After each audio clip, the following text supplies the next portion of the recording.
Well, would you have a look at yourself? A bloody room full of bloody bankrupts, deviants, dilettantes, pissheads, potheads, dickheads, any other sort of head you like. Welcome to Wakefield Press's launch of Blood on the Typewriter by Robbie Brechin.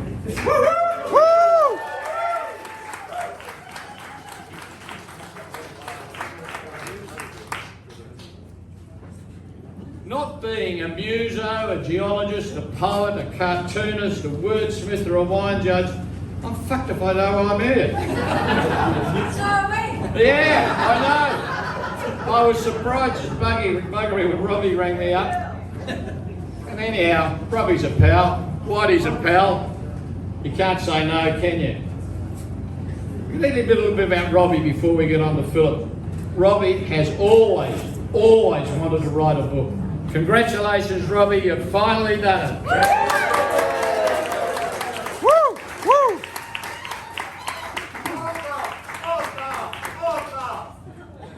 After a long career as a journo, both print and radio, Murdoch mainly, which he doesn't like to talk about, the ABC, and of course he never mentions the time at the TV Week. I didn't actually work for Murdoch.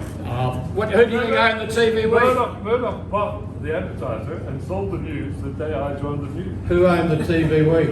I've got no idea. But what he's probably more famous for you musos in the room, he wrote under the name of Four Fingers and wrote about popular music in that column in the Advertiser many years ago. Woo! You may not know that Robbie had a short period on air with the ABC at Port Pirie.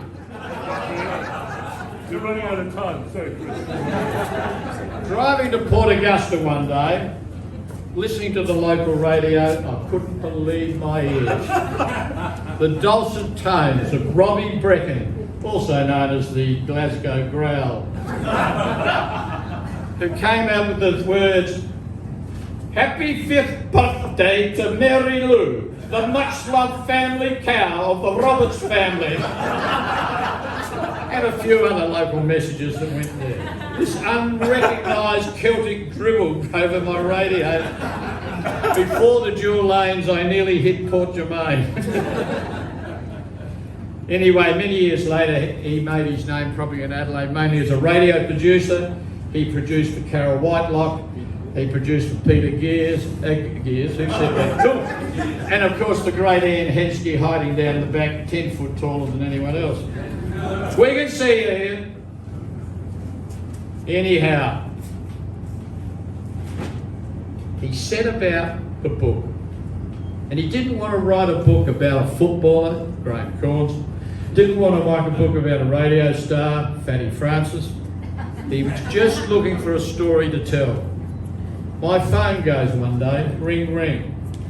What about Whitey? Great. But you better be fucking quick because the pricks could die any minute now. I'm sorry, Whitey, it just came out like that. I really didn't know how sick Whitey was. I had only just found out just before the phone call.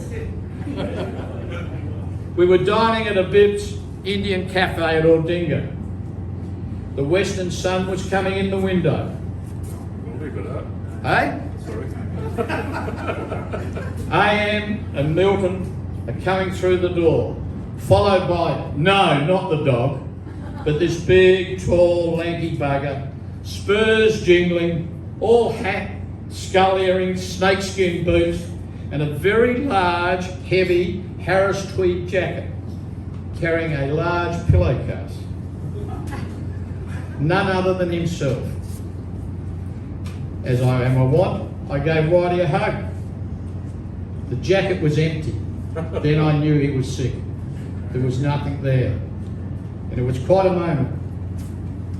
However, Whitey loved that pillowcase. It was full of drugs, and in the heyday, Whitey and Howard 12-3 would have given that a fair hiding, I would have thought.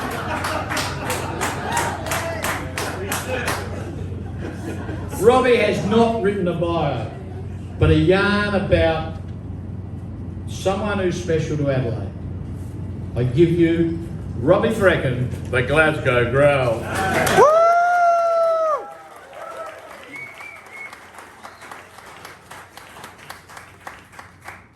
Thank you, Chris. Thank you all for coming. And everybody in this room had a hand in the book. It's like I remember it's a collaboration, very little writing. I remember when Truman Capote, one of my favorite writers, having a dig at Jack Kerouac, also one of my favorite writers, said, "That's typing, that's not writing." So I feel like that's me. I've been a bit of typing. Talking to the microphone. Yeah. Remember when you used to tell Henry to talk into the microphone? Yeah. Anyway, I had no idea what I was doing when I started writing about Whitey. I kind of knew of him one night in here about 25 years ago. We drank 2 bottles of whiskey in one night. Oh, can you hear me? Hello. Oh, that's it. Is that better? Sorry. Anyway, I woke up the next day and I felt fine. And I remembered I had been talking to this magic man about the Shetland Islands and about religion and a whole lot of stuff. But I couldn't remember one word, but I just remember being mesmerized by him. And I remember when I decided to try and write a book about Whitey, I went up there to his little cottage up in Yangara, the beautiful picture, postcard stuff, and I had no idea really about Whitey. I'd read a lot of his writing, I had heard the legend, the myth, the Viking, all that kind of stuff. And he sat there for 4 hours, just absolutely enchanting with his brief précis of his life story. And I left there reeling, and I remember I was trying to persuade Michael Boland of Wakefield Press to write a book about Whitey, then to publish one. And I handed him the transcript, which was absolutely untouched. And he said, "Robbie, you could just give me the transcript. We could publish it as a book, as it is, and it would do really well." And I've got to say, trying to work out who Philip was early on was a bit of a nightmare. Was he really a street brawler? This bloke who, as far as I could tell, coming from near Glasgow, couldn't float a light breeze off the River Torrens on a warm day. Was he a womanizer? Well, some of the signs were there. Who seemed to take up with stronger, independent feminists. I'd use other adjectives, but I'm already walking on eggshells. Did the great Paul Kelly really handpick him to be guitarist and songwriter for his very first band, the Debutants? I'll tell you, for a long time I was wandering around the monument that is Whitey. And he's got that larger-than-life quality, as we all know. I was looking more dazed and confused and vague than normal. And I used the word monument because Whitey reminds me of a story about Bill Shankly, the guy who took Liverpool to the top from second division. And he's a Scot, of course, and Alex Ferguson. Aren't all the great coaches and managers Scottish? Have you noticed that? And anyway, he decided to dump their all-white strip. They weren't doing very well. He thought, let's try red. And he said to his big centre half, also a 6'2" Scot, why don't you try these red shorts on? And finally, he was so impressed with the idea, he said, you look 7 feet tall in the red. Suddenly the colour changed the look of everything. And the thing about Shankly was he invited the media back then to, when the centre half back was out on the pitch ready to start the game, he said, take a walk around him as if he were some kind of monument. And that's the way I see Whitey. He's some kind of living monument, larger than life, all that sort of stuff. Anyway, you can take a tour of him later on when he stands at the front bar in the middle. I tell you what, it's worth I'll be selling tickets, won't I, Whitey? ultimately, what I got was a picture of the answer to that dinner party question. Who would you invite to set fire to the conversation, if not the table? Bruce Springsteen, Marianne Faithfull, David Sly, Wilma McLean, Albert Namatjira. Yep, Philip would be the one. Out of all the local people that you'd invite to the dinner party. Okay? Not because you agree with him, but because you'd be sitting there just amazed by his stories and his knowledge and whatnot. And another thing I got was that the people who know Philip know he runs deep, none of this, always bubbly, loves his red legs, makes a nice apple pie. Whitey, it's been an absolute joy and a pleasure to get to know you. Thank you for letting me take a chainsaw to your chest so I could gaze at your beating heart.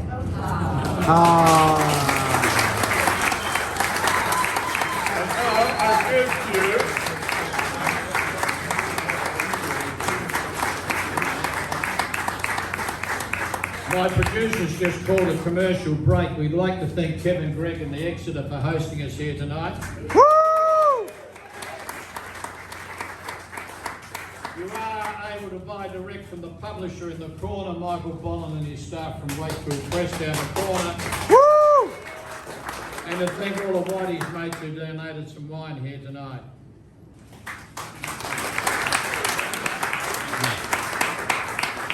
Before we ask Whitey to come up, we're going to have a special guest, the second banana.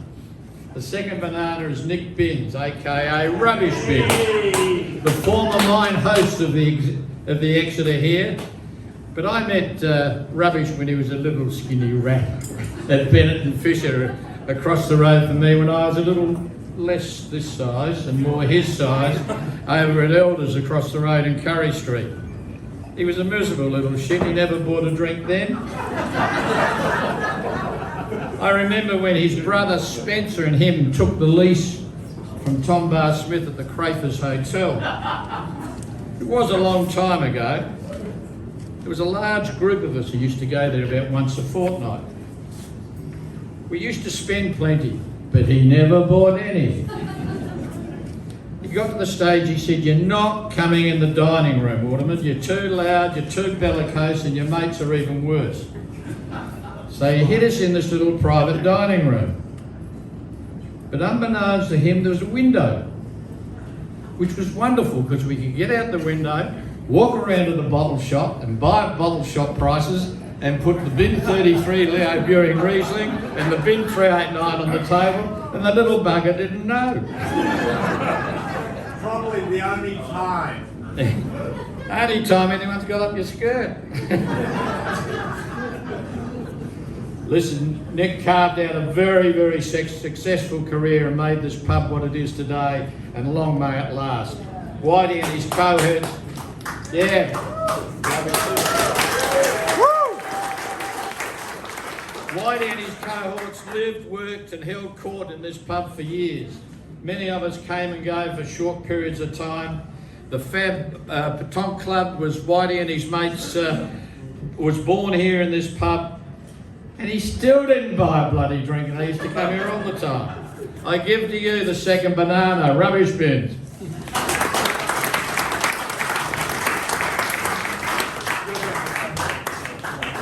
Thanks for those very kind words, Mr.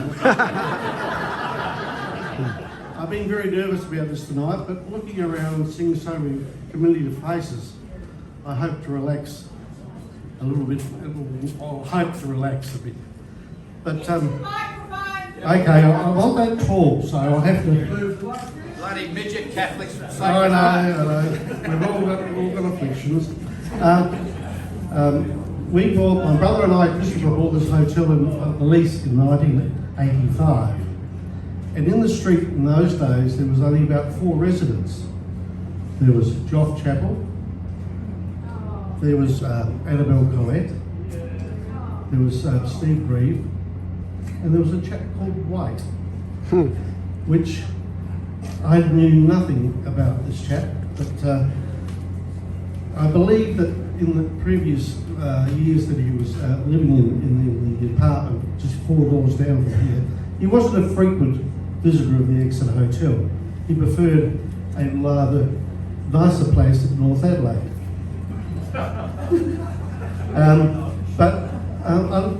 To my, he seemed to enjoy not only my company but my brother's company, and he became more a regular customer. And it's just like, can you imagine a pond, and you get a pebble and you throw it into the centre, how the rings expand. And this is what Philip White did to this hotel. He used to drink, as I said, at North Adelaide, but he said to his friends, I am now drinking at the Exeter Hotel. And the people followed. It was marvellous. Well, for me personally. But just that simple thing that he said, I am now drinking at the Exeter. And the other great thing that Philip did is that, as you all know, he was the wine writer at the Advertiser. He used to get all his wine delivered to the Advertiser. And he came in one day and said, Nick, this is a pain in the ass. He said, I'm going to get all this wine from upstairs, bring it down, put it in a taxi, bring it around to here, then lug it all the way upstairs. Would it be okay if you accepted all the wine samples here at the pub? It's more convenient, I just pick it up, take it down upstairs. I said, not a problem. Well, from that simple gesture that went throughout the industry, this is basically where Whitey could be contacted. And through that simple gesture, and it was to my benefit, well, I still have friends. There was people, winemakers, vignerons, they all came here hoping to meet Whitey and get into his ear to push their wine, of course. But I got to meet some of the most wonderful people in the industry. Greg Trott, Will Wirral, passed away now. Bob McLean, St. Hallett's, Doug Lehman, Lehman Wines.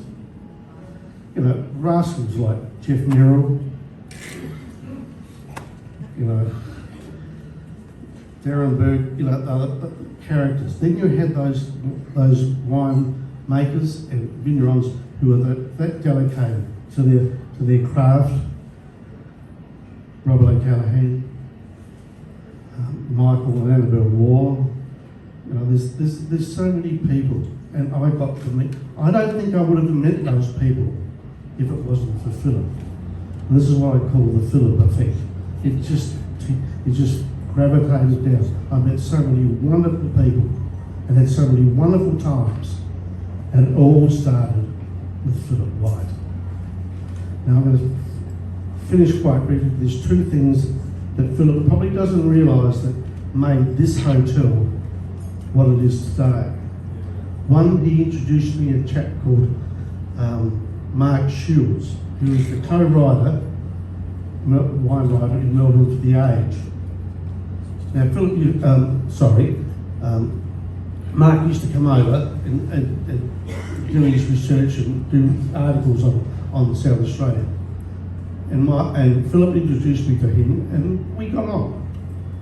And I don't know why he wanted to stay here rather than the Hilton. I really still don't know. Oh, none of those prices. So I got on very well with Mark, and unbeknown to me, he did an article on the best pubs in Australia. And I didn't know this was coming up.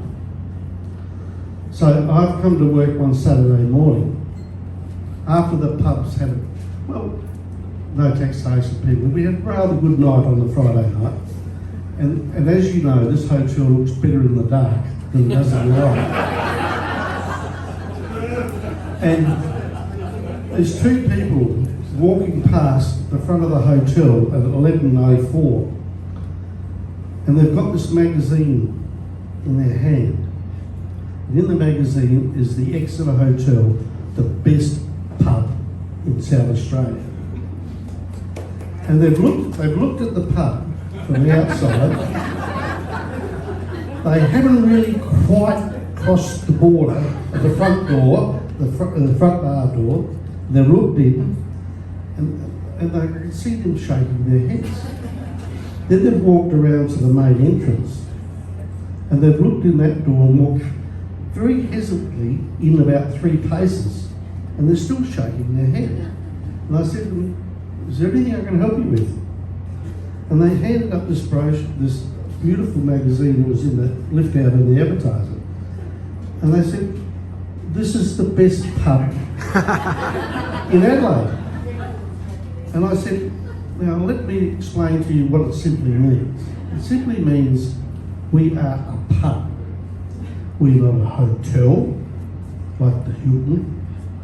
Nothing against Hurley, but we're not an Arcabar. We're not a Marty Palmer High Inn. We're a pub. We have no television. We have no TAB. You actually have to come in, buy a drink, and actually talk to people. And for your own entertainment. We did have a few rock bands here, like Splitting White Mice and a few others, but other than that, this is a pub. And I can still see them walking down towards Rundle Mall, shaking their heads. They just couldn't get the concept that this is a pub. This is where actually people talk. And the other great thing that Whitey probably doesn't realise, but a bit laziness on my behalf, I said, "Philip, would you be kind enough to do the wine list for me?" And he said, yeah, that'll be great.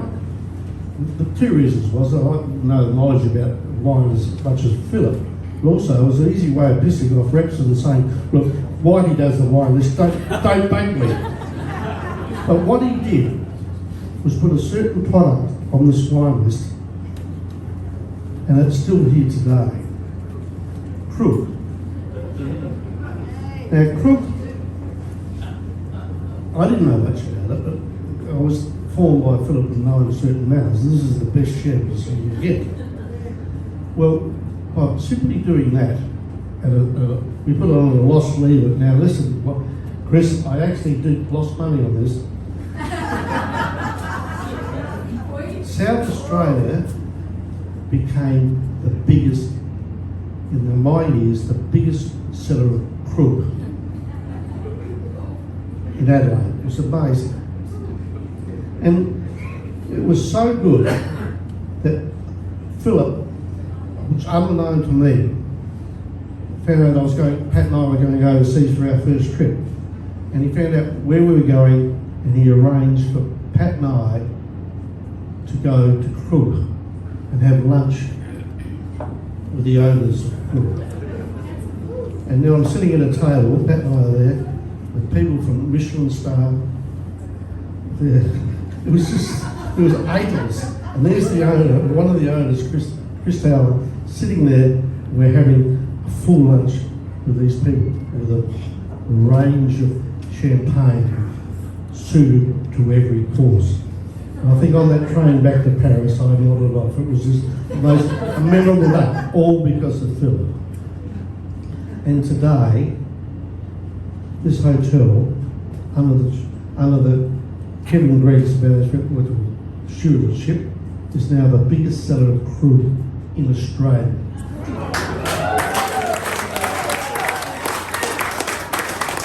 Not only that, the actual owner, the family, came here, I think it was 2 years ago, and he heard about how at the Exeter Hotel they drink crook out of butcher glasses. And he had, I think, a full case of butcher glasses engraved with a crook label in it. And every time you bought a bottle of crook, you got a butcher glass. And Kevin sold out within 2 weeks.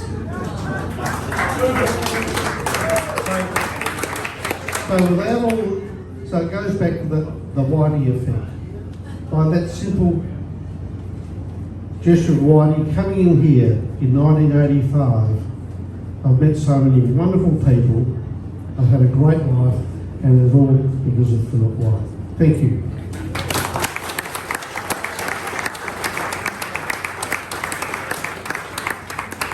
Thank you, Nick. You're all rubbish. Still haven't bought a drink, you might know. It's quite simple. I'm just going to hand over to Philip Christopher White.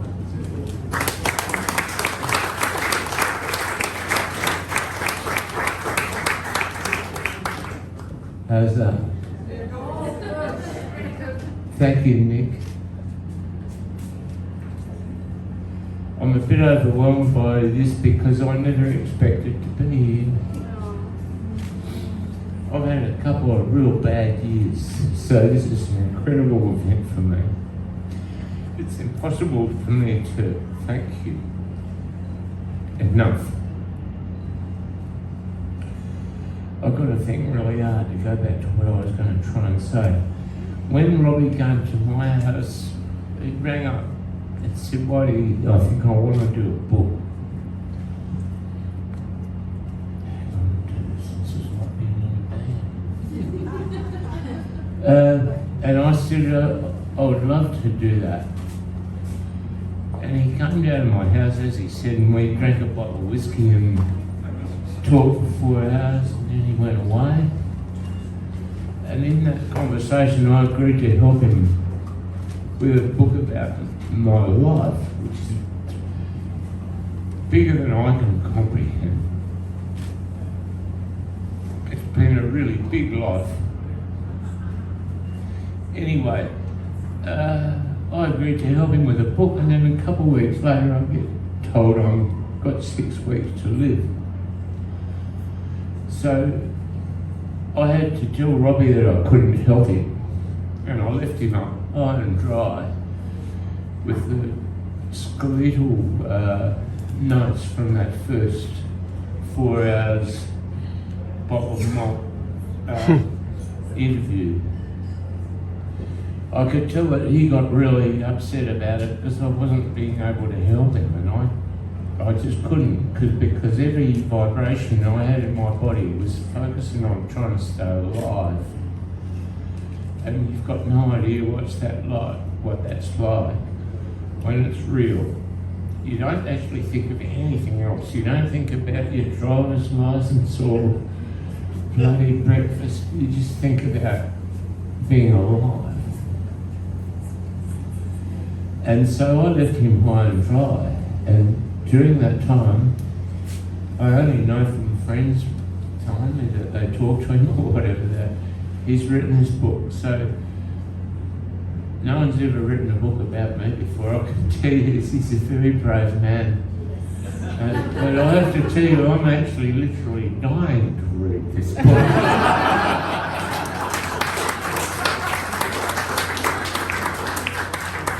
And I'm also quite ready to forgive those of you who made comments about me, imagining I would never live to read them. Which I suspect sometimes has included the author. But here we are, and I'm very happy to be still alive. I've got incredible doctors who've done incredible things to my body and my life. And I hope I can get into having a bit of another book, which I will, work at really hard. So thank you very much for all coming. I'm a bit overwhelmed. Thank you, Robbie. Where are you? Hiding. Thank you, Robbie. I'll tell you when I think of the book in the morning. Thanks for coming, everybody. Thanks everyone. Philip's just got one request. He's just a little concerned about bugs at the moment. Of course, none of us are concerned about that, are we? So he's going to sit in the corner. If you want to just have an autograph or a chat, just give some people some time and some space, and Philip will accommodate you to the best of his ability at the moment. Thanks kindly for coming. Books are being sold down the corner. You may want to know, in White's fashion, the warehouse tried to burn down over the weekend.